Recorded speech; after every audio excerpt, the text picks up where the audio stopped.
Are you waking up with stabbing heel pain that gets better through the day, but it keeps coming back? You might have plantar fasciitis, and you don't need surgery to fix it.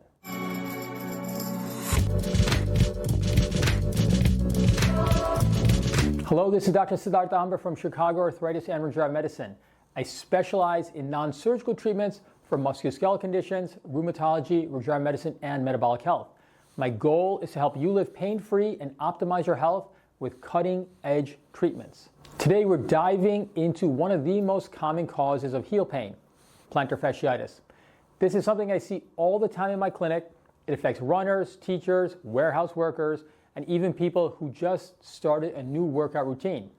If you've ever felt sharp pain in your heel when getting out of bed or after standing or sitting for prolonged periods of time, this video is for you.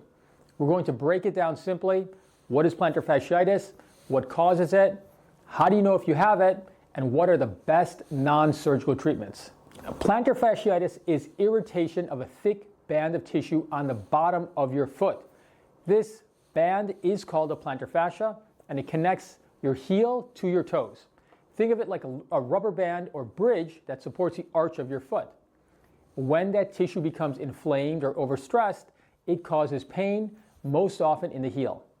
A simple way to think about it is imagine overusing a rubber band. It starts to fray and hurt. That's your plantar fascia when it's irritated and inflamed. Plantar fasciitis is caused by too much stress or strain on the tissue. That stress can come from a number of different things. For example, wearing shoes with poor arch support will put more pressure on the plantar fascia. If you have a sudden increase in physical activity like running or walking more, that could also put more stress on that tissue.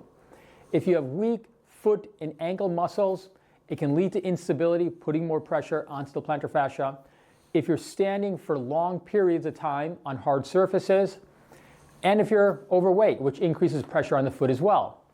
Age, it's also more common in people over the age of 40.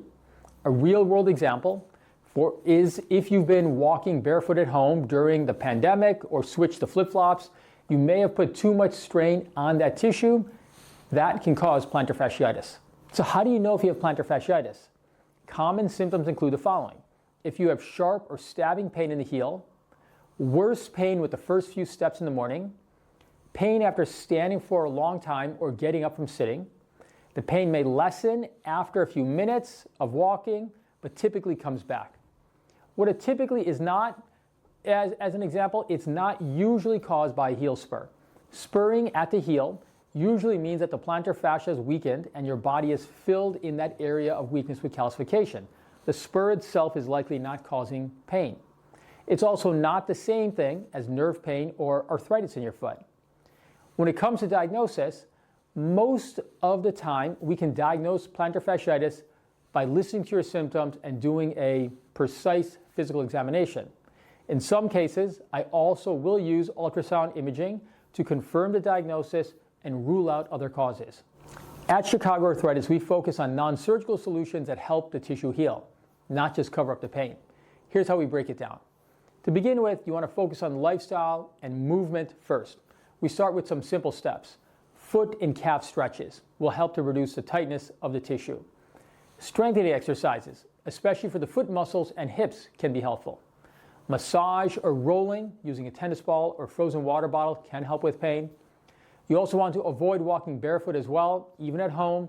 Wear supportive shoes or slippers if you have plantar fasciitis.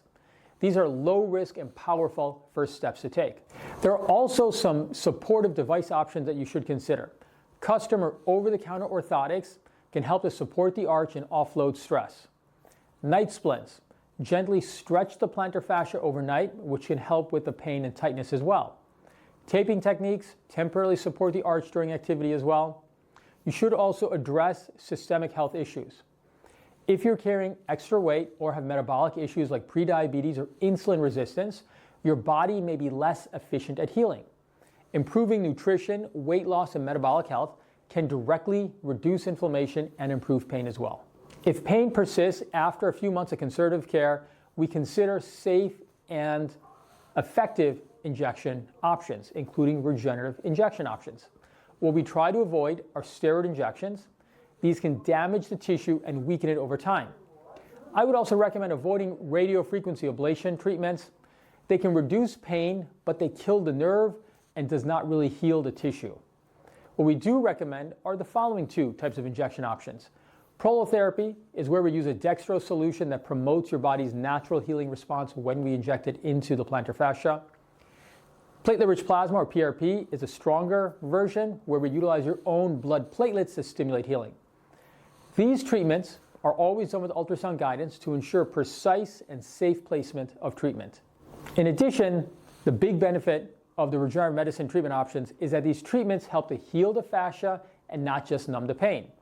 In addition, they can also be utilized multiple times to help heal things progressively over time even better. On the other hand, a steroid injection given multiple times can weaken the plantar fascia and even cause it to tear more. Surgery is rarely needed and can create more problems like foot instability or nerve damage. You should only consider surgery if you've tried the following: stretching, strengthening, foot support, and regenerative injection options. If you're still in significant pain after all that, after several months, then considering surgery may be appropriate. I would, however, also stress that it's possible that your pain may not actually be coming from the plantar fascia in that case. It's possible it could be coming from a pinched nerve, either at the ankle or the lower back. Your physician should do an appropriate job to figure that out if you're not responding appropriately to these options that typically work very well. So let's summarize. Plantar fasciitis is irritation of the tissue on the bottom of your foot. It's often caused by overuse, poor footwear, or weak foot mechanics. Most people get better with simple non-surgical treatments.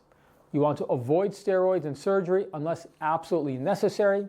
Focus on restoring balance in your foot, improving your overall metabolic health, and if needed, a regenerative medicine treatment option is a great call if you're still having pain. If you found this helpful, please make sure to like, subscribe, and check out our website at chicagoarthritis.com for more expert advice on staying pain-free and healthy. If you're dealing with stubborn heel pain and want a personalized plan that avoids surgery and steroids, connect with us via social media or our website, chicagoarthritis.com. Until we connect again, see you next time and live well.